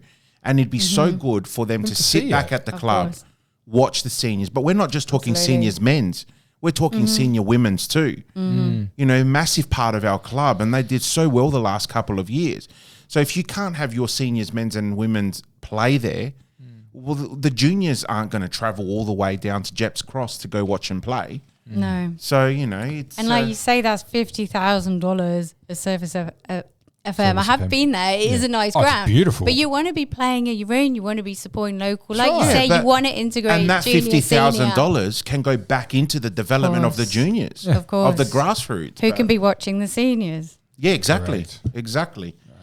All right. So just a couple of other little things that I've learnt about you, and I want to talk on. So one, I heard you are a massive lover of something very Australian on TV. Do you know where I'm going with this? This is what Dave's told you about. Yeah, he said she loves Home and Away. She is the number one fan of Home and Away. Did he say Home and Away? Yeah. I have to have words with Dave, who was specifically Neighbours. But do you know the interesting thing about that? I get why he's put his Australian-centric thinking on that, because generally I found Aussies can't believe that Neighbours has been bigger in England than Home and Away. Always. Oh, really? Always. Okay. They're big in Always. England. Neighbours is bigger than Home and Away. I didn't even know both of them were a thing in England. Oh, yeah. 22 million Brits tuned in to Scott and Charlene's wedding at the end of the 80s, which was bigger than Australia's population at the time. It's absolutely massive. People had wedding parties in their house. And this is my contention.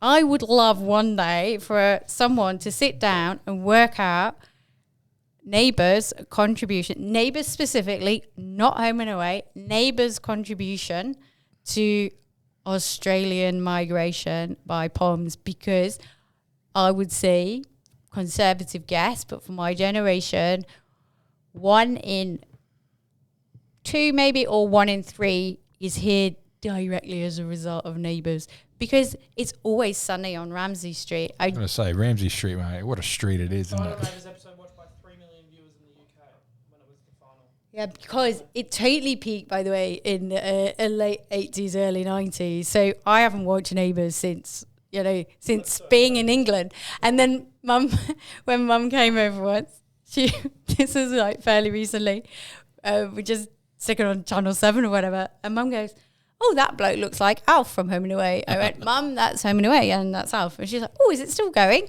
I said, oh, yes. Yes.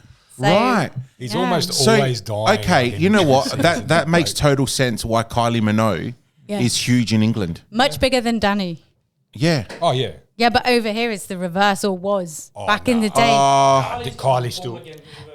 But Danny was the breakout star here. Oh, yeah. Yeah, she started it. Yeah. She was the first one to break out. But in England, because Neighbours was screened first, Is that right? Kylie was our breakout star. Oh, and then we were all like, that's her yeah. sister in Home and Away, Danny.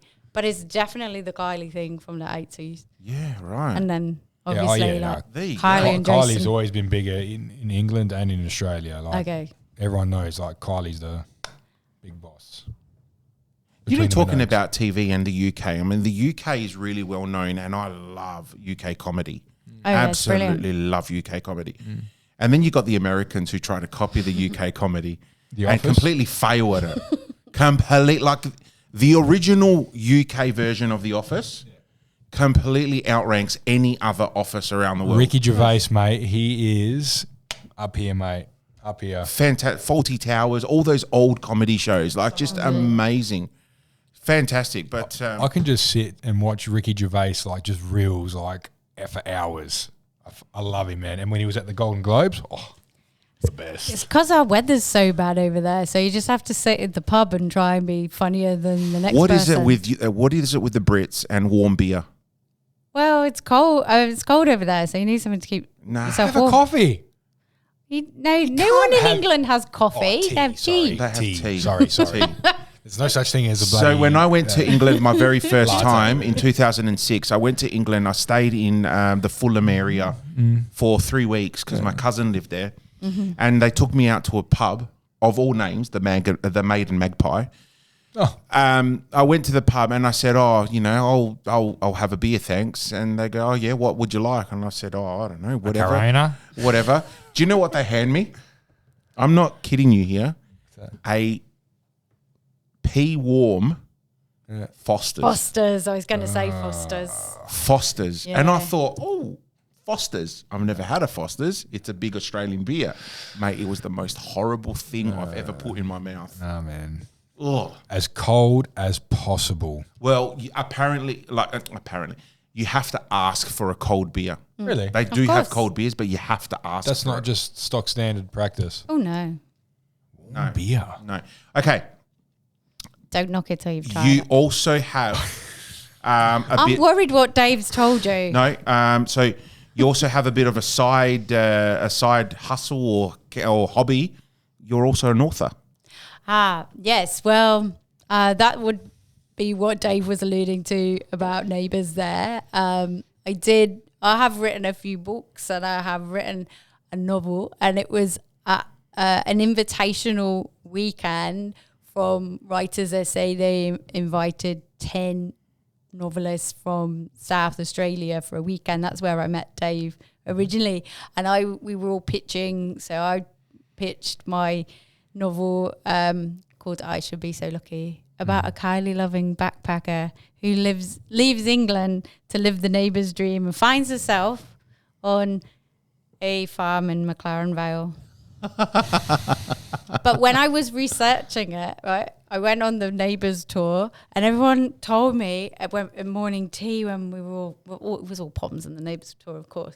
I told them what I was doing. I said, research novels, so that's why I'm writing lots of notes. They went, oh, we thought you were a train spotter because you were just writing down everything about the trains and the buses. I was like, yeah, because I was reporting where they were going and the routes. And they were like, oh, right, okay. And then I told them what the novel was about.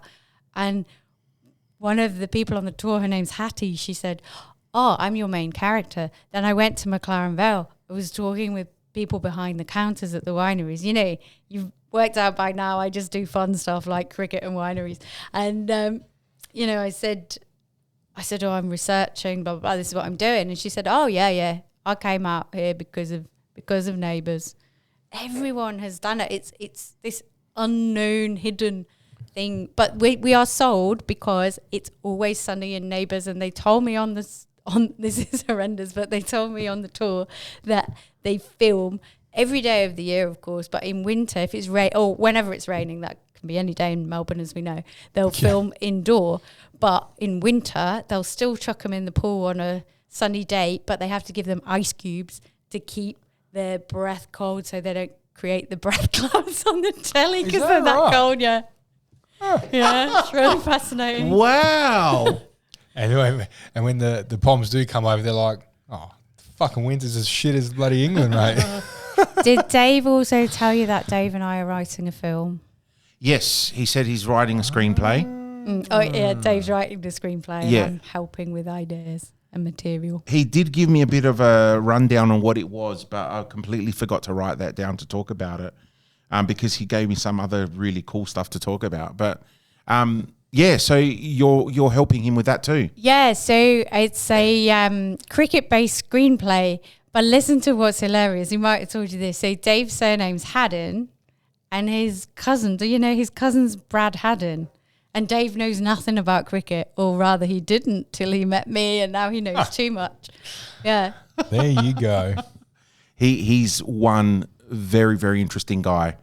Like I love so listening to some of the stuff that he talks about. So intelligent. There was a few months ago, there was a very big breakthrough with the possibility of alien life. And I remember him coming to the office that day and his eyes were like this, just wide open. And the size of an alien's eyes. Yeah, and he's like, you have no idea how exciting life has just got. I'm like, why? And he's telling me about, how they've opened up articles that have been blacklisted for so many years. And he told me the same, and all on the UFO sightings, that kind of stuff. And he was buzzing for the whole day. Whoa. Because I think there was like it's confidential for, it was like 50 years. It was, and then it's expired and all this stuff's coming out. So good. Now, you also have quite a few interesting friends. Where are we going? I have one in particular. I know where we're going. I have one. He's currently based in the UK, but I would say has family ties back in Latin America. Yeah. He's actually based in Mallorca. In Mallorca? Yes, that's right. But he grew up in the UK. I grew up in the UK, right. Mm. So do you want to give us a bit of a spiel on this, mate? I do. This is one of the most fun and surprising sentences I've ever opened an article with, and I've opened them with many fun and surprising sentences, but this is one of my favourite. Pablo Escobar's firstborn son is a wicketkeeper. Is that right? Yeah. Is a wicketkeeper? Yeah. Who? Where? Okay, so Pablo Escobar's firstborn son. Or no, retired? Not anymore, retired. Okay, but I'm getting involved with exploring with Roberto now the possibility of making a documentary on cricket in Colombia to help develop cricket over there and getting Roberto involved, because wouldn't that be crazy, particularly if feral hippos stop play. Wow. Yeah, so we'll see how that goes. But what happened is, so Roberto did not know that he was the son of Pablo Escobar. So when his dad and his mum, they were teenagers and they were together, and then she had Roberto. Unfortunately, she died very young, but before that, she was so concerned. She'd split up with Pablo at this point, and she didn't want Pablo to know of Roberto or his whereabouts or anything. So an MI6 agent, you know where this is going, from England, took Roberto back to England, raised him as his own, sent him to a private school in England where cricket was played, and he became a wicketkeeper, and now he paints landscapes in Mallorca. Wow.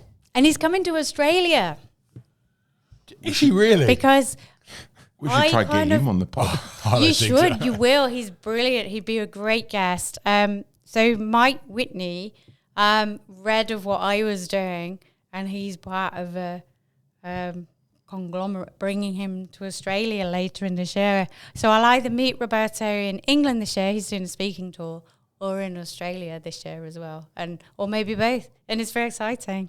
I know, right? Wow. That was my phase too. Wow. Wow, I don't know where to go with that now. Neither do I. Wow. So when or how did he find out that Pablo was his dad? Well, it was a case of one day, sit down, son. We've got some news for you. Okay. Yeah. So, you're always there's always some mystery surrounding your dad's job. Well, you probably want to know, i.e., your adoptive father. You probably want to know a little bit more. And then the whole truth came out. So he's written a book How old about was it. he when it's all He was a through? teenager. Okay. But he's written, got a book Well about after Pablo's death, obviously. Well, Pablo was in the 90s, early 90s? Yeah. Mid 90s, I think. Yeah. I'm not well up on the timelines, to be honest, but I think it was 96. Anyway, Mm. wow. Imagine that. Yeah, your dad, your old man, one of the biggest drug lords in the world. Oh, 93. yeah, That would have been one interesting Imagine that. conversation. I know. Sitting down one day and be like, son. And you obviously met Roberto through the cricket Yeah, I've connected journalism with him. that you've been doing. Yeah, so I've obviously, before whichever countries that I've been going to prior, I've done all the research, and I had heard of this. So when I went to Colombia, I contacted him, and he was in Mallorca, but he told me, that story, and obviously it fits in the fact that I was in Colombia. I was like, well, someone who isn't, for obvious reasons, but he is a wicketkeeper, is Roberto Escobar, isn't that? Has he gone Just back crazy. to Colombia? Not that I'm aware of. Wow. Well, and he goes by his last name, Escobar? Well, he had gone by Whitcomb, which was the surname that he was, that he, The adopted surname. that he was aware of, but he has changed it recently. Yeah. Wow. Gee whiz. There we go. Yeah, maybe we'll try Didn't expect that one. Maybe try and get him on when he comes down to Adelaide. Yeah, why not? We got hookups now. Yeah, that's it. Absolutely. You have been an absolute pleasure. Tonight has been fantastic. Something that's I guess stretched us out of our boundaries because We're all about football and we're all about football and blokes Blokes, and, yeah. and men's mental health. But this has been completely refreshing and phenomenal to have a chat with you. Do you want to give yourself a quick shout out with socials? How do people follow you and all the great work that you're doing? Thank you. I'm very exclusive, i.e. push for time, so I don't have time to do many socials. So I'm only available on Facebook and Insta, Her World Cricket Tour, and then there will be a book. And, my dad's like, how many books will there be? I said, no, Dad, there's just going to be one book. And he's a little bit skeptical because he's had a lifetime of this. But it may surprise you that as much as I can't tell a short story verbally, I can actually condense one quite well when I'm writing because I've been trained to do so. So the book is going to be super jam-packed of my life and stories and cricket and world stuff. Beautiful. And yeah, and Awesome. also how good Adelaide is. awesome. Walking billboard over here. Yeah, I know, mate. Bloody Welcome hell. to SA. That's it, mate. Have you had a meeting with the Premier, just to the Tourism Commission? Well, technically I worked for the last 4 premiers, including Peter Malinauskas, but he wouldn't know. None of them would know who I was really, even though it was personal staff. But I have had meetings with the SA Tourism Board over other things, and they said, you should work for us. I was like, I just do it for free. That's fine. I'm just a volunteer. Don't worry. I just love this Oh, they would state. have loved that. Yeah. Next minute, the most underpaid tourism commissioner in South Australia.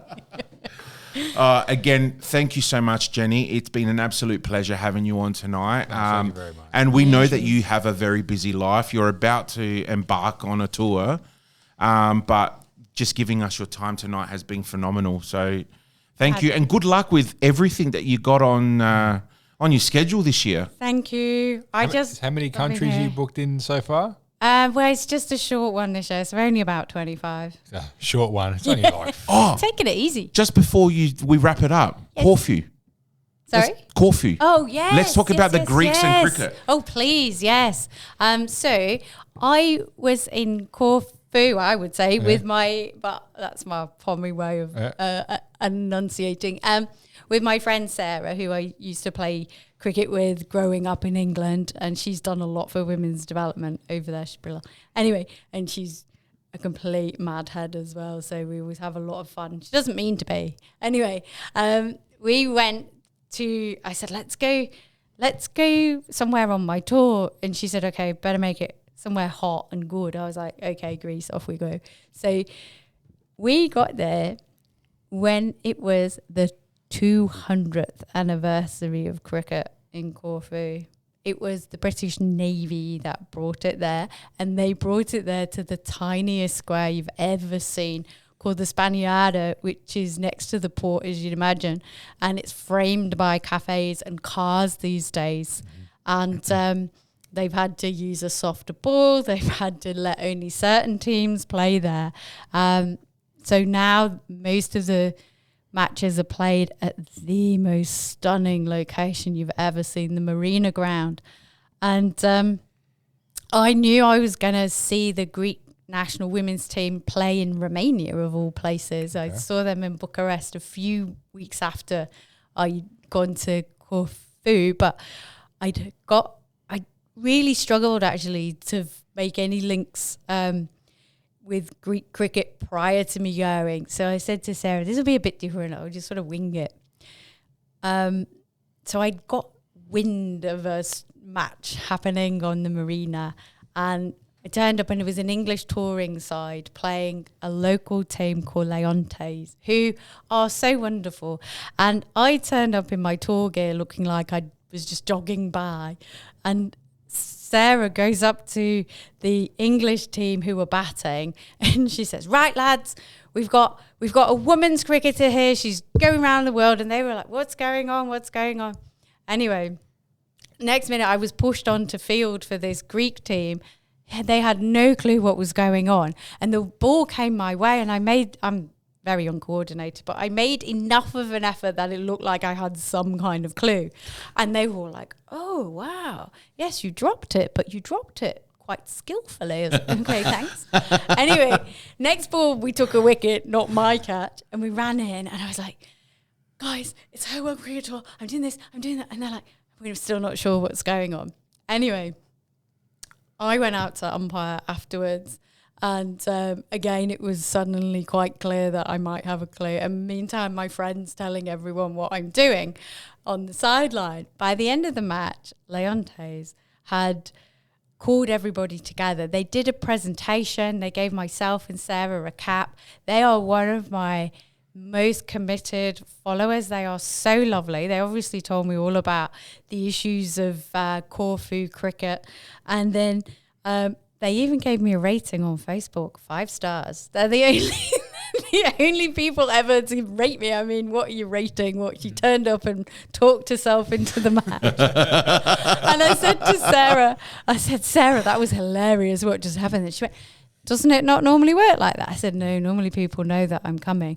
But yeah, so cricket's been on the island for 200 years, and it's totally crazy that it's so exciting that there's cricket in the Olympics for every single country. It's been a huge uplift on the government in those countries taking an interest, because that is critical to development of any sport. Obviously, you need the funding and you need the political backing.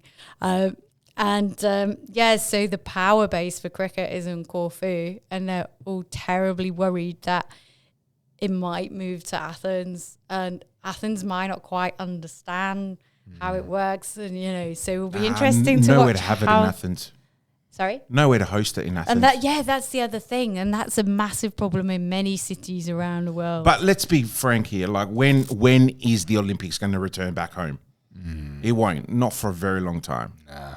Well, that's true. But just in terms of Corfu being the place from where cricket is administered, they're worried that the power base is going to move to Athens, and what the implications on Corfu cricket will be. So, I'm monitoring that, and it'll be interesting to see what happens. But, you would hope that overall the fact that cricket's an Olympic sport would be a great thing for cricket in Greece, as it is in many other countries, because if not, supreme irony, right? The Olympics of all things. Wow. Impacting Greece. But we'll see. We'll remain hopeful. See how we go. So did you down any ouzos after that match? I don't drink when Oh, I'm you on, don't well, drink? definitely not when I'm on tour. Okay. It's just, as a female solo traveller in particular, I've got to be super careful. Fair of enough, fair enough. Everything. So that's one thing. All right. Fair point. But you had a Euros or two. You got to have a year or so too. Souvlaki. Oh my goodness. Now I wanted her just taking me right back to the marina. And cheese tiropita. Just all of it. Yeah. Everything. Beautiful. Lovely. Again, Jenny, thank you so much. You have been fantastic. Thank you. Awesome to have you on. Thank you very much.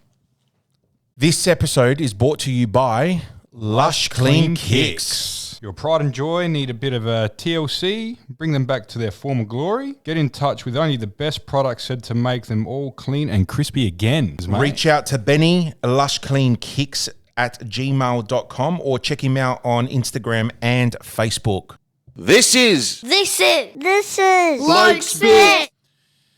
Well, that was a phenomenal little interview. Or I can't really say little. That was a great interview. And the funny part about it is Jenny kept on going. She after what time is it now? 11:30. You know, finished off at like. You know the Europeans and saying goodbye. I know. It's they like, say goodbye in the lounge room where they're sitting, then in the door. kitchen, then the hallway, then the front door, then out again at the car. That's how exactly what I felt like right now. Yeah. But she was so good to talk to. Definitely something, a change in our in what we do on this pod. Yeah. And we had a really good chat about it after, which we should have got on the recording, but very big link to mental health. Sports is a very, very big thing.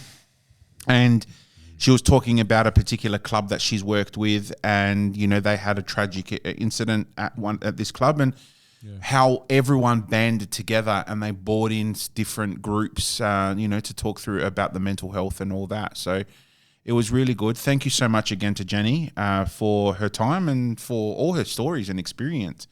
Yeah, man, absolutely Pablo bloody Escobar's legend. son. Wow. I'm still like, what about that? Like, wow.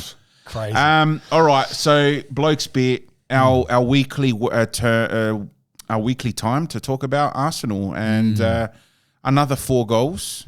Not a clean sheet this time, That's but another right. 4 goals. Well, what I say before is 30 goal. No, We're 39 goals goal difference. No. It was 20. Oh, the 30, amount of goals. 30 goals in 30 plus goals in the 30 last goals 6 in games. 6 games.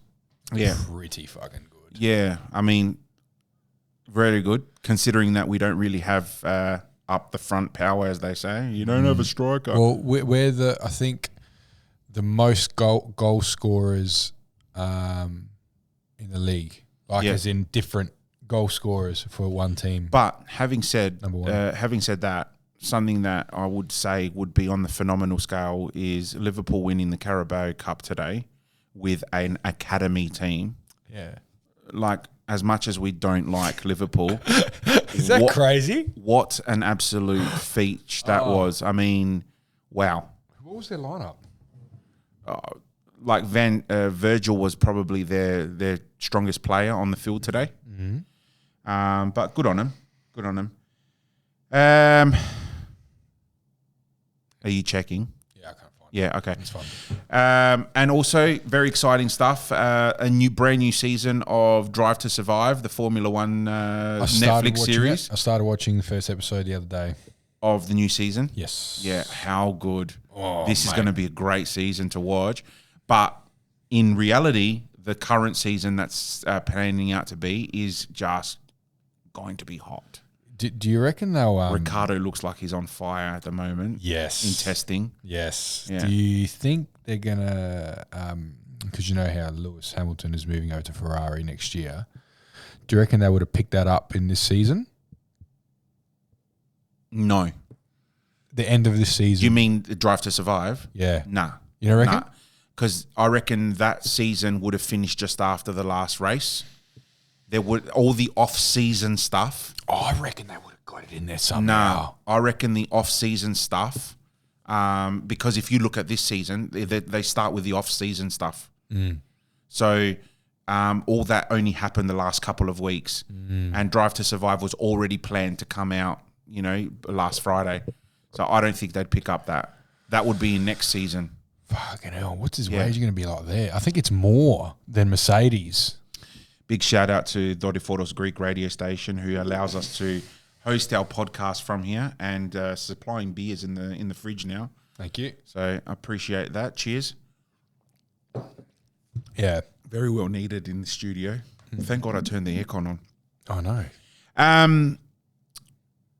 Yes, so going back to how we started the episode tonight. So I got slammed a lot. Comments were like, wow. I actually did have to call you up a few times. You did call me, which I appreciate you checking in. And it's like, mate, are you all right? Obviously, because I was more so the highlighted person because I was the one that said, fuck Taylor Swift. I hate Taylor Swift. Yeah. But in reality, like I did say to many people, it's not Taylor as a person that I hate. It's more so the hype around her where I couldn't turn the TV or radio on without there being a Taylor Swift shit on. And, I that goes with everything. When there's an over-hype about something, even if it's something that I really love, it just gets to the point where it's too much. Yeah, I'm with you. So, yeah, I did set out to offend people. Look, I think we achieved that. I did. Yeah. I did. But, the World Wide Web, the internet is very vile in a lot of the stuff that people do post and do say. But I really couldn't give a shit. But here's one. I want to this is nothing to do with me, not related to me, but this is on Facebook. Someone posted something. And I could not stop laughing. Like, I don't know if this is real or I don't know if someone's just taking the piss. But this is how it goes. So this was on a group called Burger Lovers of Adelaide, right? Adelaide Burger Lovers, something like that. Hi all, big burger head here. I've never been to Adelaide before, but I've just landed and have a few tiny questions for you guys here. Some of them may be obvious ones, so apologies in advance. I'm from Melbourne, so I'm only used to ordering burgers in cities. Today's the first day I'll be ordering one in a town. Is there much difference? What are rural burgers like in comparison? Do you have onions over there, or should I have bought some with me from Melbourne? They're talking about Adelaide. Yeah. What is the most Melbourne type of burger restaurant you have? I think I would be more comfortable in one of those type of restaurants. Please recommend anything with an indoor toilet, serviettes, FPOS facilities, etc. Are there any language barriers here? I don't want to sound silly or disrespectful in one of your restaurants, so what do you call chips here? Also, I know you have different time zone to Melbourne. Will this affect how long I have to wait for my burger. Also, this will be a good opportunity for any burgeoning local burger restaurant, because if the restaurant I choose even goes close to something I've encountered in Victoria, I actually have a podcast listened to by literally dozens of city people, and I may talk about it on that. I don't know if you have Spotify over here, but give it a listen if you do. Appreciate in all answers in advance. Thanks. Really looking forward to my lunch. Thoughts? This guy sounds like a fucking tosser. Yeah, hard. Now, do you know Josh Rivers? Yes. So he owns the Diamond Burgers, Cream. Katrina went to school with him. Correct, yes, St. George boy. And he's just opened up Lando's Donuts. Yeah, okay. This is his response. Oh, please. Hi, Carl. This is Josh here. I own Diamond Burger. Very good burgers, by the way. Yeah. I don't know if you've been there. I haven't. But very, very good burgers. Wow. And he also owns Remy's deep dish pizzas. Have you ever had a deep dish pizza? No. So Chicago style deep dish pizzas. I've got to go. They're like a meal in a pizza. Wow. I've got to Anyway. go. This is Josh here. I own Diamond Burger. We are on dial-up internet and take orders via fax. We have reusable napkins as we're still on war rations. If you could slow down when you speak to us, that would be much appreciated, as your city slicking lingo will go way over our head. What's a podcast? And is it bad to have one? Is there a cream or something I should use if I get it? Thanks, Josh. What a fucking legend. Absolutely. Is there a response to that? No, there was. Well, I mean, at the time that I took that screenshot, there wasn't. But how goddamn hilarious is that? Good on you, Josh. I took a screenshot of that thinking that is perfect for trash talk on our Blokes Bits. God. But yeah, so good on him. Yeah, fucking oath. Wanker. What an absolute dickhead Absolute that guy is. wanker. Hey, big news. So obviously, people can hear that our episode is currently opening and closing with our sponsor, our good mate Benny from Lush Kicks. Yep. And I'd like to announce that we have a second sponsor who is part of our show now. Yep. And that is XL Property Services. Yep. So Andrew Kiriakou and his whole team at XL Property. Awesome. Welcome on board. And I'm really looking forward to our working relationship together. We will talk more about him in the next episode. And hopefully we'll get him on as well to have a bit of a chat. He's a pretty funny person and, has a lot to talk about. Obviously, he's one of the guys that I mentioned many times before with, a lot of the abusive comments and the way that, he had to learn to handle those comments on some of the videos that he did for his property services. But I thought, you know what, he reached out and he said, I'd really like to sponsor your program. You do your podcast. You do a very good job at, promoting the awareness of men's mental health. Yep. So welcome on board, XL Property Services. And we'll talk about him more in coming episodes. Yep. And I thought I'd just say this, we won't be back next week. Yeah, so we're going to have a break. We'll have 1 week break. Yeah, because Stamati's decided he wants to go on a cruise. Yeah, relax, mate. All right. I think I deserve it. It's only for bloody 8 or 7 nights. He deserves it, he says. Yeah. Yeah. Bloody oath, mate. South Pacific with the wife and kids. So, Are you all in the one room? I think it. Well, I got a large balcony suite, whatever that is. Yeah. So I think it is one room, but I think there's like a fold out sofa. I think there for the kids. So you know what you've done to me? No. My wife currently is looking at cruises for this time next year. Sorry about that, mate. Not sorry. Because she wants to go. She goes, you know what? I think what Stamati and Katerina are doing is fantastic, and we should go on a cruise for my 40th birthday. And she just turned 40 the other day. Happy birthday, wifey. Stav, yep. But she she had her birthday the other day, and she goes, when I turn 40, we're going on a cruise. Look, it was good. Like, it's bang for buck. I'll give you that much, you know. And the Royal Caribbean is probably the way to go. My first cruise was Royal Caribbean. Oh, there you go. Which one are you going on? The Ovation? No, the Quantum. Is that the bigger one? I'm not sure. No, I think the Ovation. I'm not sure which one's bigger, actually, because I know they've done the icon. There's the 6,000 person one. Oh, I don't know, man. I know that the Icon of the Seas now is the biggest ship in the world, like passenger ship, but that hasn't come to Australia yet. They only got commissioned, I think, in January. Is that Royal Caribbean too? Yeah. Yeah. So I know that there's the Icon, there's another one, and then there's Oasis. No. I'm not sure. Oasis is an old one. Yeah. I know there's one in between Icon and, because I'm going on the Quantum, there's one between Icon and Quantum. I can't remember which one, what it's called. Righto. Well, you enjoy that. Yeah, I will, and I'll let you guys know how I go. I'll do a few. You won't have any reception on the water. I know that. So what I'll do, I'll just do a few recordings, and I'm a tired ass. I'm not going to go spend $500 on Wi-Fi for the trip. I'll go, as I need it. I'll get nice.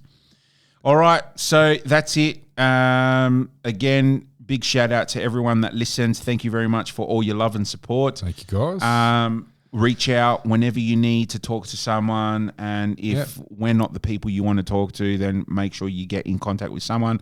Black Dog Institute, Beyond Blue, Breakthrough, Chin Up Mental Health. Guys, there's so many places out there that I'm very positive will, help you and lead you in the right direction. Yeah, that's right. Just even if it's for a talk. Yep. All right. Until next time, this is Two Blokes in a Pod, and you can find us on all socials, TikTok, YouTube, Facebook, and Insta at Two Blokes in a Pod. Thanks, guys.